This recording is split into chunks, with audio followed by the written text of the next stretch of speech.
Hello, beautiful souls. Welcome to episode 2 in the Limitless Gold series. Today, I am touching on a pretty complex topic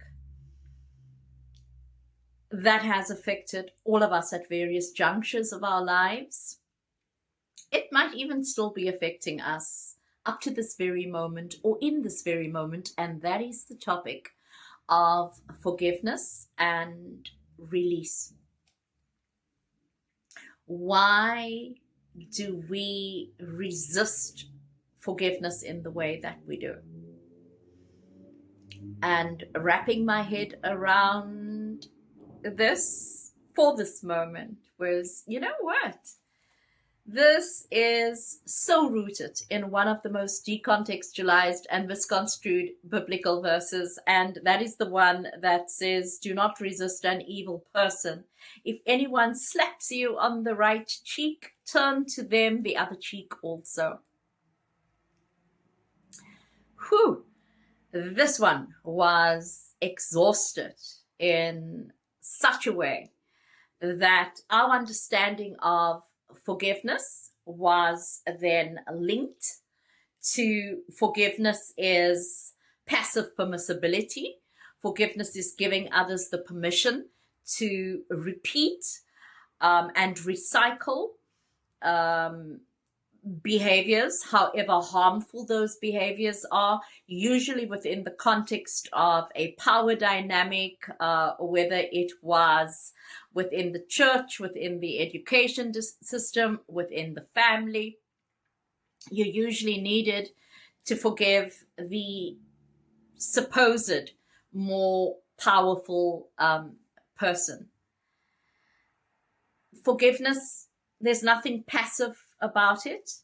There is nothing that says when it comes to forgiving, we actually grant the individual permission to continue doing and engaging in the very behavior that has hurt us in the first place. And you know, when I thought and wrapped my head around this and turning the other cheek is actually a pretty powerful concept, because turning the other cheek says to me, I will not meet you at the level that you have actually imposed your negative, defeatist behaviors onto me.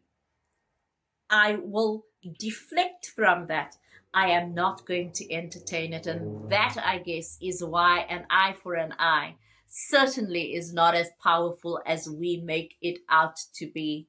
Because when we meet someone on their level, we are actually disempowering ourselves and empowering them. And no violator, no perpetrator, no harmful human being is worth this level of energy and entertainment.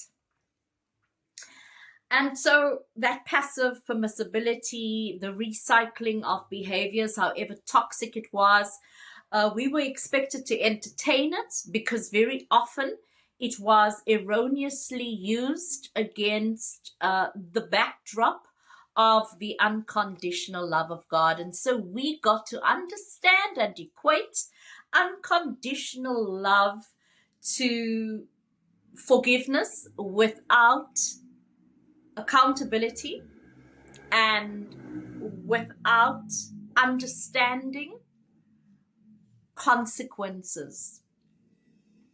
And that was never what it was supposed to be.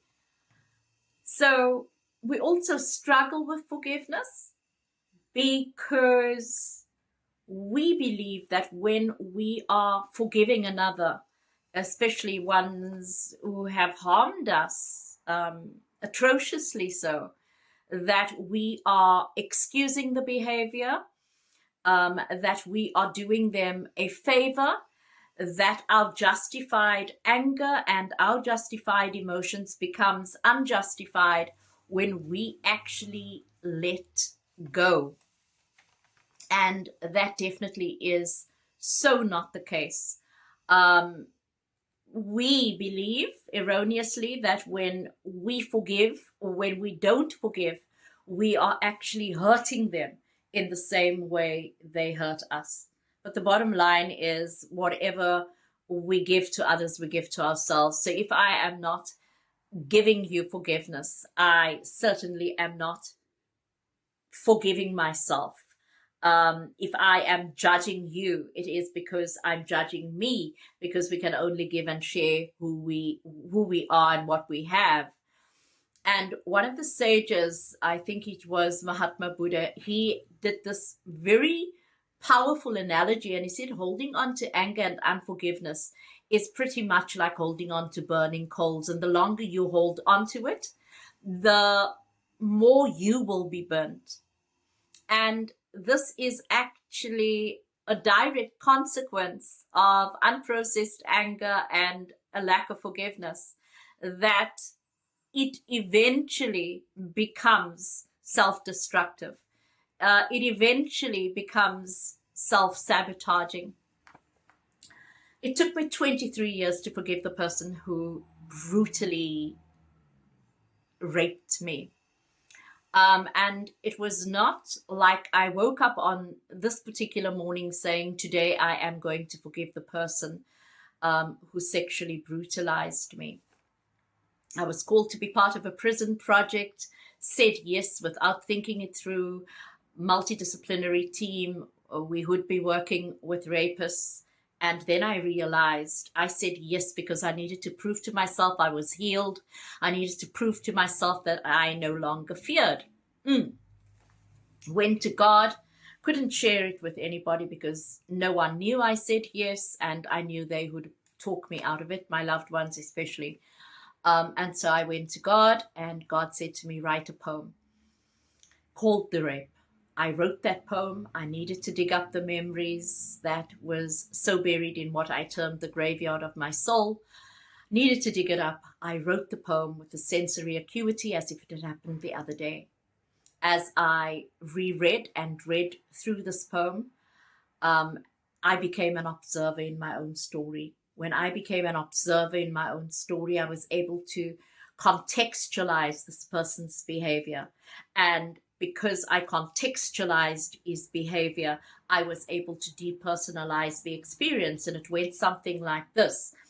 While this person was actually beating me and raping me, he was actually cursing his mother and his sister. I realized then that this was never about me. This was about a wounded man who had exceptional anger issues, and I became a object for his displaced anger. Something very powerful happened when I realized that. The power dynamic got equilibrated as well.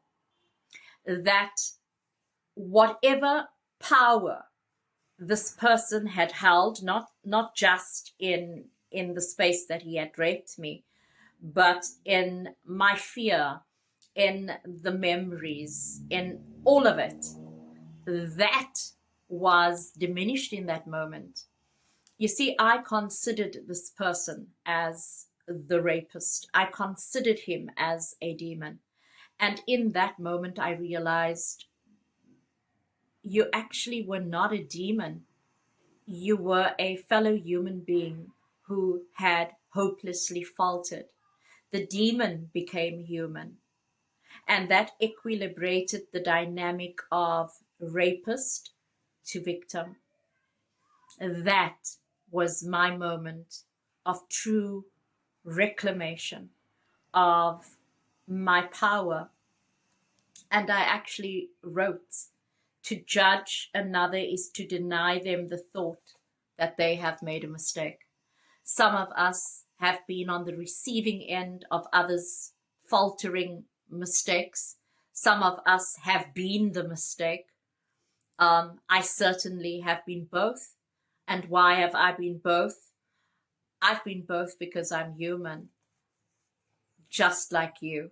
And it is our humanity that, and understanding it very deeply, that has us suspend our judge mentality. I had no idea that I was holding on still to anger and unforgiveness. And so that actually had manifested in dis-ease, physical. And that is what toxic emotions actually do. They actually manifest at a cellular level. This was still the level of unconscious control that I was giving to this person. And that thing of forgive and forget. Sure. People still say to me today when I coach counsel, Lynn, it's so difficult to forget. And my response is that the only time we never forget completely, but if we never replace old, stale, painful, hurtful memories with new dreams and new visions and new hopes, then we will always have our focus remain where it is. It is one thing to work through and process our past. It is another thing to actually live in our past. And when we live in our past, which is becomes all consuming because we don't forgive, we don't release, and so it just becomes one thing that builds on another and on another and on another, and eventually it weighs us down so heavily that we become so burdened, and nobody can ever reach their metaphorical summit on their mountaintops, their destiny mountaintops, by carrying all of that. What does not serve us sabotages us. And so it's not about denying that something occurred. It is just changing the focus. And the only way to change a focus is to replace it with something else. I never, I also wrote in this same chapter, I chose to be present in my fulfilled and my unfulfilled dreams while I still felt wounded, while I still didn't understand it all. This gave me the strength I needed to heal. And it's one thing that still assists me up till today, to now know that no one is perfect, that everyone can falter. While I was working on this forgiveness stuff, I came across Demartini principle as well, because I was reading his book, The Breakthrough Experience, at exactly the same time, and I don't believe there are any accidents. And Dr. Demartini speaks about the quantum collapse process, and this process is simply about neutralizing judgment. And it's not about the judgment directed at the person, it is the judgment directed at the principle. So what principle was I judging? I was judging the principle of violation. And one more step further, it is the very thing you're judging. When were you guilty of that very thing that you were judging? I was 38 when this was happening. So, of course, at a conscious and unconscious level, I had violated others. And so when we suspend judgment, and when we suspend and try to willfully not engage in persecuting others, when our stance is not persecutory and accusatory, we actually create a sense of freedom on the inside, that whatever we give to another, we actually give to ourselves, and whatever we withhold from another, we actually withhold from ourselves. And forgiveness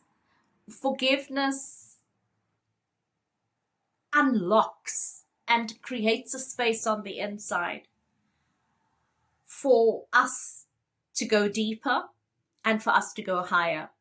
After all, are you not worthy of living your very best life, of optimizing your human potential?